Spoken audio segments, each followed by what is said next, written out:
Nya kuna TV ka kibaru bamananga kunnafoniw dili ne b'a fɔ aw bisimila kɛnɛ kan. Mɔgɔ minnu bɛ an ka kunnafoni ninnu partage Facebook ka yɛlɛma k'a bila ka taa u ka WhatsApp groupe baw ka foli ne tɔnɔ bɛlen b'a bɛɛ lajɛlen ma. Faransi lasigiden min bɛ Cameroun a bɔra ka kuma ne kuma barabaw y'a min o bɛɛ lajɛlen walawala aw ye. Resiw ka ministre min ka baara ɲɛsinnen bɛ jamana ni jamana wɛrɛw cɛ bɔlen ma ale fana kumana an bɛna o kuma walawala nin ye bi kunnafoni kunnabaw ye ka ɲɛsin aw ma. Faransi lasigiden Cameroun Christophe Guindo a ko Faransi ka lasigiden bɛ farafinna yɔrɔ o yɔrɔ la Faransiw ye yɔrɔ o yɔrɔ coloniser k'a bɛɛ lajɛlen bɛ yen nɔ ka Faransi ka ɲɛtaa siraw sabati n'o de y'a ka intérêt ye. A ka kuma na a y'a jira k'a fɔ maa o maa de bɛ yen nɔ n'i y'i jɔ Faransi ka sɔrɔ siraw la coloniser jamana ninnu kɔnɔna na i ka dɔn k'u bɛ fɛn bɛɛ lajɛlen kɛ walasa ka i bɔ yen. N'i ma sɔn o ma hali n'a bɛnna i ni yɛrɛ bɔli ma k'i fa ko u bɛ yen o kama. Wa ni maa o maa ko a bɛ tugu i nɔfɛ ko u fana bɛ yen nɔ ka o bɛɛ lajɛlen neutraliser walasa Faransi bɛ se ka a ka sɔrɔ kɛ cogo min na k'o mana bɛn maa miliyɔn hakɛ o hakɛ ma ko u bɛ o bɛɛ lajɛlen fa walasa u ka se ka u ka sɔrɔ kɛ. Wa ko Afiriki de ye Faransi tiɲɛ ye. Christophe Guindo a y'a jira k'a fɔ ko farafinna ka denw ko fo u k'a dɔn k'a fɔ fɛn min ye farafinna ye k'olu bɛnbakɛw ni faw ani u mɔkɛw k'olu de ye Afiriki coloniser wa ko Afiriki de ye Faransi kɛrɛnkɛrɛnnenya ka dugu jukɔrɔ nafolow ko olu ta de don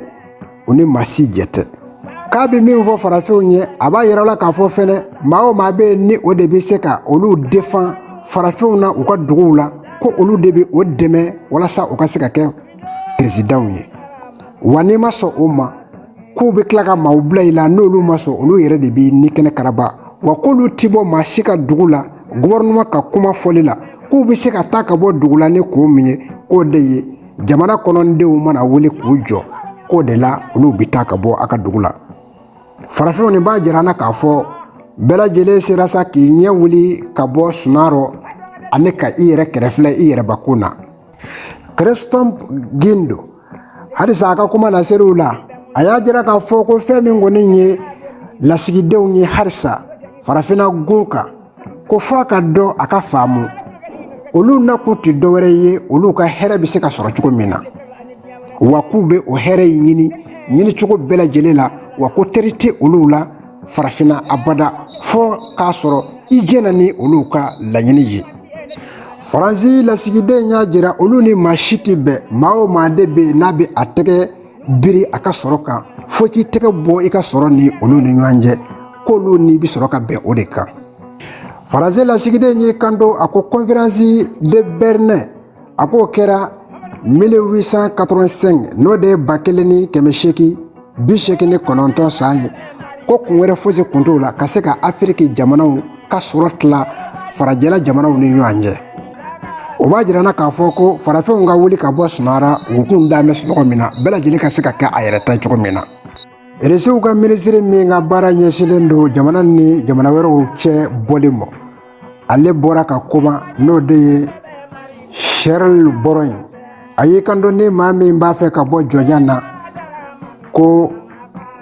i kana don u ka tɔn na tɔn min ni a bɛ fɔ a ma ko Brexit. Ne nana don Brexit la k'olu b'i garanti maa si tɛ se ka na bi i kan wa i bɛ se ka i yɛrɛ halala wari dilan wa diɲɛ kɔnɔ maa si tɛ se ka na kulonkɛ k'i la ka na pɛtɛ i ka yɔrɔ la ko u ti jɛ ni o ye Brexit in na.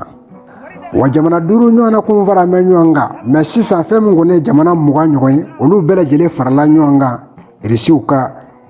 nin u ko u bɛ dayɛlɛ fɛnɛ ka bila farafinna jamana bɛɛ lajɛlen ye fɛn o fɛn b'a fɛ ka don a la ani diɲɛ fa bɛɛ lajɛlen maaw ye maa o maa b'a fɛ ka don ko i kana i bisimila. A ko f'a ka dɔn maa o maa bɛ yen nɔ ko bɛɛ lajɛlen ka hɔrɔnya bɛ i yɛrɛ bolo ko tubabuw de kɛn bɛ ka Afiriki minɛ ba ye k'a tigɛ ka bɛn n'u da ye u bɛ k'a bisi cogo bɛɛ lajɛlen la hali i tɛ se ka kuma a ko tubabuw ye tɔɔrɔ baden ta k'a ɲɛsin jamanaw caman ma ko hali ale yɛrɛ irisi b'a la ko nka u tɛ se ale de la kunnafoni minnu tun b'an bolo ka da bɛɛ lajɛlen tulo ka bamanankan na ɲɛkunna tv ka kunnafoni nɔbɔw la bi o de kun bɛn mɛ nin ma ne b'a fɔ a ma a k'an bɛn waati wɛrɛ la k'an sɔrɔ nɛgɛjuru sira kan 75 24 24 66